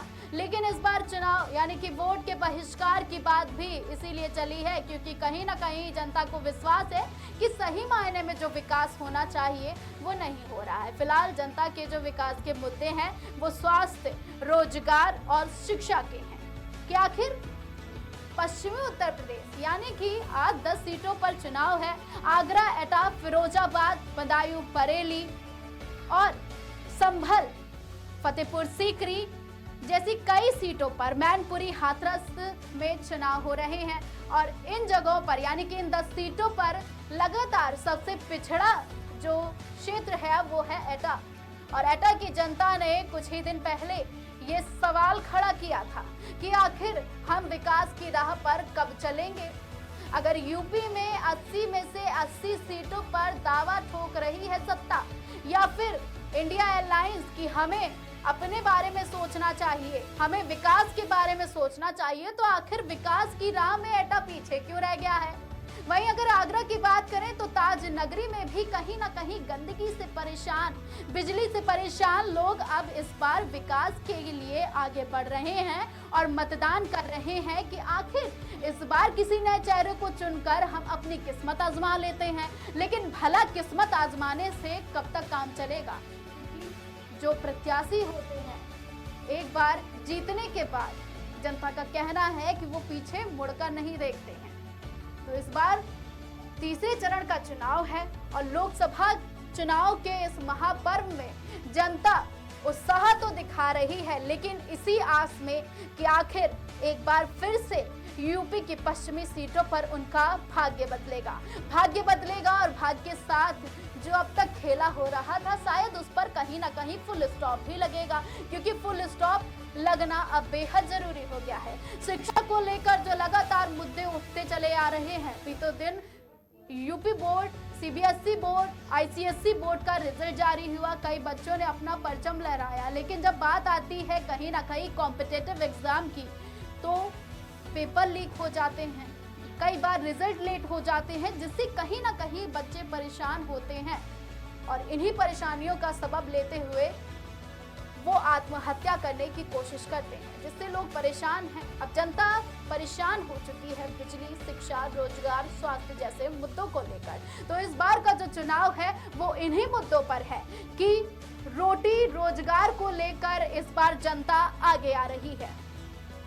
तो जी हाँ, और बड़ी बता दें कि बड़ी खबर आ रही है जहाँ शराब घोटाले से जुड़ा मनी लॉन्ड्रिंग का मामला है। अरविंद केजरीवाल की न्यायिक हिरासत बढ़ गई है 20 मई तक। केजरीवाल की न्यायिक हिरासत बढ़ी, राउज एवेन्यू कोर्ट ने न्यायिक हिरासत बढ़ाई है। ये बड़ी खबर इस वक्त की राजधानी दिल्ली से, जहाँ शराब घोटाले से जुड़ा मनी लॉन्ड्रिंग का मामला अब सीएम केजरीवाल, अरविंद केजरीवाल की न्यायिक हिरासत को बढ़ा दी गई है। जी हाँ, यह हिरासत 20 मई तक बढ़ा दी गई है, जहां अब राउज एवेन्यू कोर्ट ने न्यायिक हिरासत को बढ़ाया है। शराब घोटाले से जुड़ा मनी लॉन्ड्रिंग मामले में अरविंद केजरीवाल की न्यायिक हिरासत बढ़ी 20 मई तक। केजरीवाल की न्यायिक हिरासत बढ़ी है। आपको बता दें, राउज एवेन्यू कोर्ट ने न्यायिक हिरासत बढ़ाई है और ऐसे में अब मुश्किलें जो है केजरीवाल के लिए और आम आदमी पार्टी के लिए बढ़ती हुई नजर आ रही है। बड़ी खबर राजधानी दिल्ली से।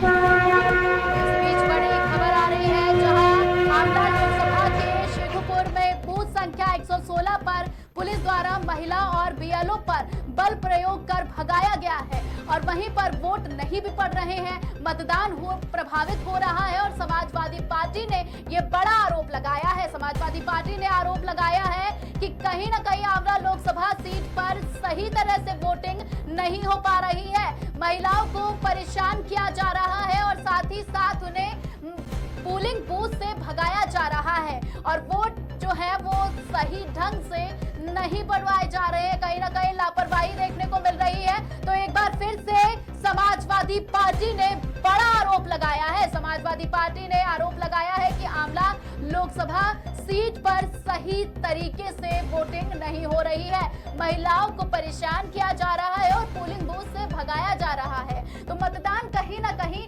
प्रभावित हो रहा है। अगर वोटिंग प्रभावित होगी तो कहीं ना कहीं इसका असर वोट बैंक पर भी पड़ेगा। तो समाजवादी पार्टी ने एक बार जहां पहले आरोप लगाया था कि संभल में मतदान के समय मतदाताओं के साथ मारपीट की गई पुलिस द्वारा, उसके बाद आमला लोकसभा सीट पर भी समाजवादी पार्टी ने बड़ा आरोप लगाया है कि महिलाओं को मतदान केंद्र से भगाया जा रहा है, वोटिंग प्रभावित की जा रही है। कहीं ना कहीं इसका बड़ा असर हमें वोट बैंक पर भी देखने को मिल सकता है। तो पहले जहां संभल, हाथरस और इन सीटों पर हमें समाजवादी पार्टी की ओर से बड़ी प्रतिक्रिया देखने को मिली थी, बड़े आरोप लगाए गए थे समाजवादी पार्टी की ओर से, तो वहीं एक बार आमला सीट को लेकर भी समाजवादी पार्टी ने बड़ा आरोप लगाया है। आमला लोकसभा सीट पर आरोप लगाते हुए समाजवादी पार्टी ने कहा है कि महिलाओं को भगाया जा रहा है, डराया धमकाया जा रहा है, जिससे मतदान प्रभावित हो रहा है, वोट सही तरीके से नहीं पड़ रहे हैं, जिसका असर हमें वोट बैंक पर देखने को मिल सकता है। आखिर निष्पक्ष तरीके से वोट क्यों नहीं पड़ रहे हैं, आखिर निष्पक्ष तरीके से मतदान क्यों नहीं कराए जा रहे हैं, समाजवादी पार्टी की ओर से ये मुद्दा लगातार उठाया जा रहा है। तो इस वक्त की बड़ी खबर है जहां समाजवादी पार्टी ने एक बार फिर से बड़ा आरोप लगाया है। समाजवादी पार्टी ने कहा है कि मतदान केंद्र से महिलाओं को भगाया जा रहा है, उन्हें परेशान किया जा रहा है। ऐसी भीषण गर्मी में लोग परेशान हो रहे हैं लेकिन फिर भी मतदान करने आ रहे हैं। लेकिन आमला लोकसभा सीट पर खेला कुछ और ही चल रहा है। समाजवादी पार्टी ने ये बड़ा आरोप लगाया है और आरोप लगाते हुए कहा है कि मतदान केंद्र से हमारे पास ये सूचना आ रही है कि वोटर्स को डराया धमकाया जा रहा है, जिससे वोट बैंक पर इसका असर देखने को मिल रहा है। मतदान ठीक तरीके से नहीं हो रहा है। समाजवादी पार्टी लगातार चुनाव आयोग से निष्पक्ष चुनाव कराने की अपील कर रही है। वहीं जनता से ये अपील कर रही है कि आप अपने मताधिकार का प्रयोग जरूर करें। तो इस वक्त की बड़ी खबर है जहां समाजवादी पार्टी ने एक बार फिर से बड़ा आरोप लगाया है। पहले जहां संभल सीट को लेकर समाजवादी पार्टी ने बड़ा आरोप लगाया था कि संभल लोकसभा सीट पर मतदाताओं को डराया धमकाया जा रहा है, उसके बाद हाथरस और अब आंवला सीट को लेकर समाजवादी पार्टी ने अपना बड़ा बयान दिया है। समाजवादी पार्टी ने बताया कि हमें सूचना मिली है कि आंवला लोकसभा सीट पर महिलाओं को डराया धमकाया जा रहा है, उन्हें पोलिंग बूथ से भगाया जा रहा है और मतदान को प्रभावित किया जा रहा है, जिससे कहीं ना कहीं वोट बैंक पर इसका बड़ा असर देखने को मिल सकता है। तो समाजवादी पार्टी ने बड़ा आरोप लगाया है। तो हमने आपको इस वक्त की बड़ी खबर बताई कि जहां समाजवादी पार्टी एक के बाद एक आरोप लगाती हुई नजर आ रही है। समाजवादी पार्टी इस समय एक्शन मोड में है और लगातार मतदान को लेकर सक्रिय है और सभी सीटों पर अपनी पैनी नजर बनाए हुए है। जहां सुबह होते ही समाजवादी पार्टी यानी कि यादव परिवार ने अपना मतदान करके अपनी जो प्रक्रिया थी वो पूरी कर दी, लेकिन उसके बाद से समाजवादी पार्टी की कहीं ना कहीं 10 सीटों पर पैनी निगाहें थी, जिसके बाद समाजवादी पार्टी ने लगातार आरोप पे आरोप लगाने की प्रक्रिया शुरू कर दी और एक बार फिर से समाजवादी पार्टी यानी कि सपा ने बड़ा आरोप लगाया है। आरोप लगाते हुए सपा ने कहा है कि आंवला लोकसभा सीट पर महिलाओं से अभद्रता की जा रही है, उन्हें मतदान केंद्र से भगाया जा रहा है, मतदान ठीक तरीके से नहीं हो रहे हैं, कहीं ना कहीं वोटर्स परेशान हो रहे हैं पोलिंग बूथ पर जाकर और मतदान पर इस पर बड़ा असर देखने को मिल रहा है।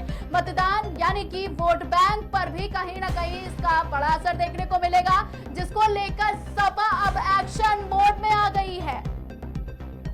समाजवादी पार्टी ने एक बार फिर से बड़ा आरोप लगाया है और चुनाव आयोग से अपील की है कि निष्पक्ष वोट कराया जाए।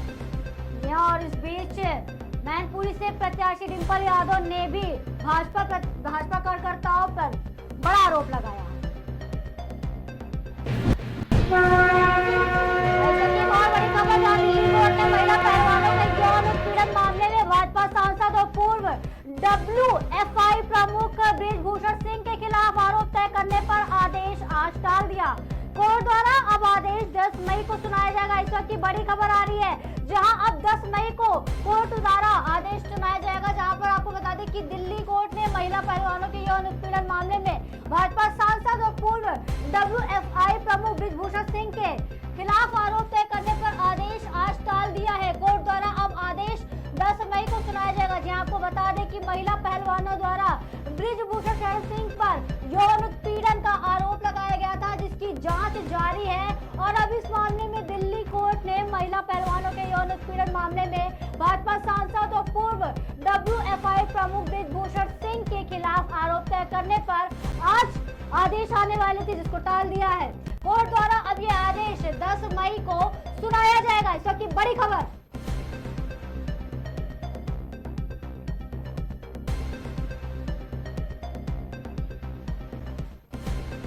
ये बड़ी खबर थी, जहां बृजभूषण शरण सिंह के खिलाफ आरोप तय करने पर आदेश को टाल दिया गया है। आपको बता दें कि कैसरगंज से बृजभूषण शरण सिंह का टिकट भी कटा, क्योंकि उन पर यौन उत्पीड़न मामले की जांच की जा रही थी, जिसके चलते उन्होंने अपने बेटे को करण सिंह को दिया था टिकट। बृजभूषण शरण सिंह के बेटे करण को टिकट दिया गया कैसरगंज से और अब वो चुनाव लड़ेंगे कैसरगंज लोकसभा सीट से, जिसको लेकर के भी सियासी हलचल लगातार जारी है। विपक्ष का कहना है कि जिन पर यौन उत्पीड़न का मामला है उसको कैसे टिकट दिया जा सकता है, उसके किसी भी परिवार के सदस्य को कैसे टिकट दिया जा सकता है।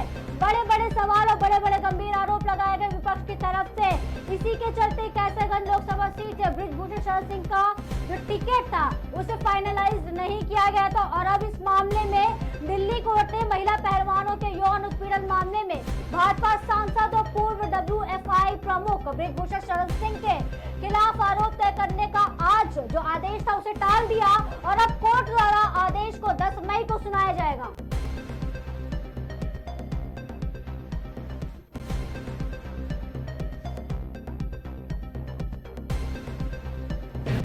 तो इस वक्त की बड़ी खबर आ रही है, जहां मतदान के दौरान दिग्विजय सिंह ने बड़ा आरोप लगाया है। दिग्विजय सिंह ने कहा है कि वोट डाले गए 11 मशीन जो है वो आंकड़े को कुछ और ही बता रही है। कलेक्टर ने जवाब दिया है। राजगढ़ से कांग्रेस प्रत्याशी दिग्विजय सिंह ने चुनाव आयोग और मशीन में गड़बड़ी को लेकर शिकायत करने की बात कही है। दिग्विजय सिंह ने कहा है कि पोलिंग क्रमांक 24 में 11 वोट डाले गए हैं और मशीन 50 बता रही है, तो कहीं ना कहीं वोट डाले कुछ और जा रहे हैं और मशीन की संख्या कुछ और बता रही है। वहीं साथ ही कहा गया है कि 100 मीटर के दायरे में भाजपा के लोगों को प्रचार प्रसार करने की इजाजत दी जा रही है और हमारे लोगों को डंडे मारे जा रहे हैं। राजगढ़ कलेक्टर ने बूथ के पदाधिकारी और कांग्रेस के पोलिंग बूथ एजेंट से बातचीत की है, जिसमें ऐसी कोई घटना होने की बात सामने नहीं आ रही है। तो एक बार फिर से ये बड़ी खबर आ रही है, जहां दिग्विजय सिंह ने बड़ा आरोप लगाया है। दिग्विजय सिंह ने कहा है कि मशीन की गड़बड़ी और वोट की गड़बड़ी दोनों सामने आ रही है। दिग्विजय सिंह ने राजगढ़ से ये चुनाव आयोग से बड़ी अपील की है, जहां राजगढ़ सीट को बेहद हाई प्रोफाइल सीट माना जा रहा है। तो दिग्विजय सिंह ने बड़ा आरोप लगाया है। दिग्विजय सिंह ने कहा है कि वोट डाले कुछ और जा रहे हैं और मशीन के जो आंकड़े हैं वो कुछ और बता रहे हैं। तो दिग्विजय सिंह की ये बड़ा आरोप लगाया है कि राजगढ़ सीट से जो भी मतदान हो रहा है आंकड़े कुछ और कह रहे हैं, लेकिन जो मशीन की संख्या है वो कुछ और बता दी जा रही है। आपको बता दें कि राजगढ़ की सीट काफी हाई प्रोफाइल सीट मानी जाती है और इस सीट को लेकर लगातार जनता के बीच में ये जनता कयास लगा रही है कि शायद इस बार यहां से खेला हो सकता है। लेकिन एक बार दिग्विजय सिंह ने फिर से ये बड़ा आरोप लगाया है। दिग्विजय सिंह ने कहा है कि वोट कुछ और है और मशीन संख्या कुछ और बता रही है। वहीं भारतीय जनता पार्टी को पोलिंग बूथ के आसपास सभा करने से नहीं रोका जा रहा है, रैली की जा रही है। लेकिन अगर हम अपनी बात करें तो हमें वहां पर रैली नहीं करने दी जा रही है। चुनाव आयोग से दिग्विजय सिंह ने अपील की है कि प्लीज निष्पक्ष वोट कराएं। मतदान का अधिकार सबको है और निष्पक्ष अगर वोट होगा तो हम जरूर जीतेंगे। जैसे राजगढ़ बड़ी सीट यानी कि हाई प्रोफाइल सीट मानी जा रही है, वैसे ही यूपी में भी 10 सीटों में से सबसे हाई प्रोफाइल सीट मैनपुरी की सीट मानी जा रही है, जिसको लेकर डिंपल यादव से अगर बात की जाए तो डिंपल यादव से लेकर अखिलेश यादव ने बड़े आरोप लगाए हैं कि मैनपुरी में भी अब खेला शुरू हो गया है। सुबह से लेकर अब तक समाजवादी पार्टी ने कई मुद्दों को उठाया और कई बड़े आरोप भी लगाए कि यहां पर मतदाताओं से मारपीट हो रही है, कहीं महिलाओं से अभद्रता की समाजवादी पार्टी ने बात की। तो वहीं राजगढ़ की सीट को लेकर भी एक बार चर्चाएं तेज हो गई हैं कि राजगढ़ की सीट को लेकर भी दिग्विजय सिंह ने बड़े आरोप लगाए हैं।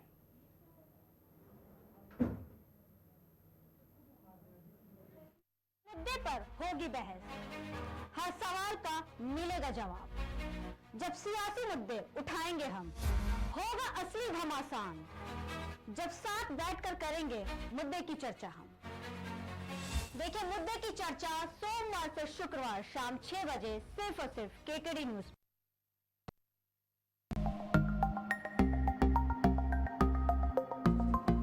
हेलो, नमस्कार, सत श्री अकाल, आदाब।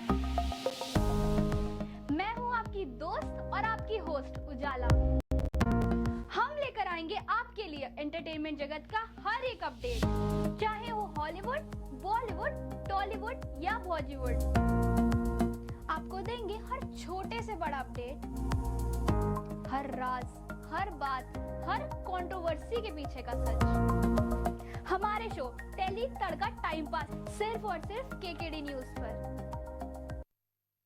सियासी हलचल है लगातार, रणभूमि में क्या होगा इस बार? किसान है परेशान, युवाओं पर भी आई है आंच। क्या राम मंदिर से बन पाएगी बात, या महंगाई रणभूमि में देगी मात? जनता की दहाड़ हम सुनेंगे इस बार, तथ्यों पर करेंगे बात। सिर्फ और सिर्फ चुनावी चक्रव्यूह में सोनाली सिंह के साथ। न पक्ष न विपक्ष,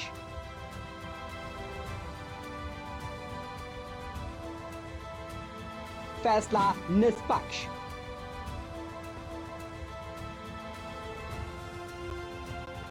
मुद्दों पर होगी दांव पेच।